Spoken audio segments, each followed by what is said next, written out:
Back in 1999, I was going to college. I read a book, and it had a very impactful story that stuck with me ever since then.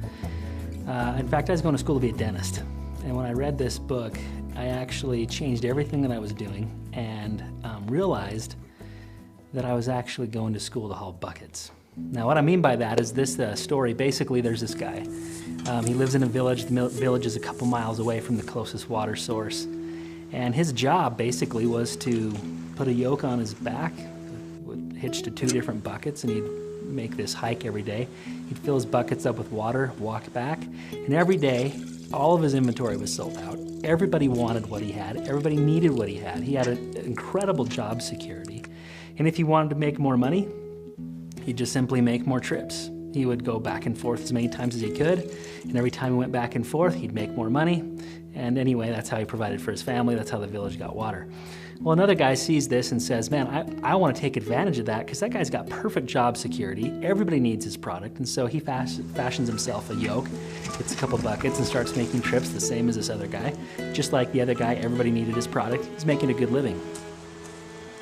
But what he ended up doing is, instead of making multiple trips per day, he would basically make one trip, and then he'd take whatever extra time he had and start building a pipeline. I guess you could say he was working full-time on his job and part-time on his fortune. Well, one man was hauling buckets back and forth, making more money than his friend.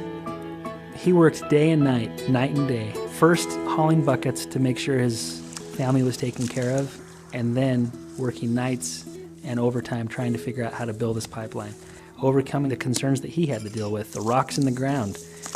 He spent the time doing that to build this pipe consistently and persistently over time. Well, a few years later, he finally finishes the pipeline, gets it to the village, and eventually turns on a spigot. Now at this point, everybody in the village can come and get as much water as they want. It's cooler, cleaner, fresher, better than the water he was hauling with buckets, and cheaper. Everybody could get it much more affordably. And he did this. He not only built an actual pipeline that was a pipeline of water, but he also built a financial pipeline, something that would pay him and his family and take care of his needs for the rest of his life.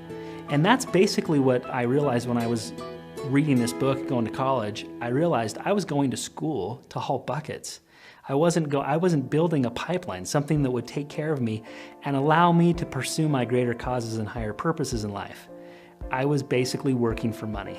And so basically what I did from that point on is I changed my career choice, and I've always tried to build pipelines. Over the last decade, every business venture I've gone into, I've tried to structure it in such a way. I had a software company recently, a marketing company before that. But every single one of these companies had something in common. It was an attempt to make a pipeline, and some of them were very successful, some of them were spectacular failures. But either way, my pipeline, what I was trying to do was create this pipeline. Well, as I started building a doTERRA business, when I got introduced to this, immediately went right back into, okay, this is a pipeline.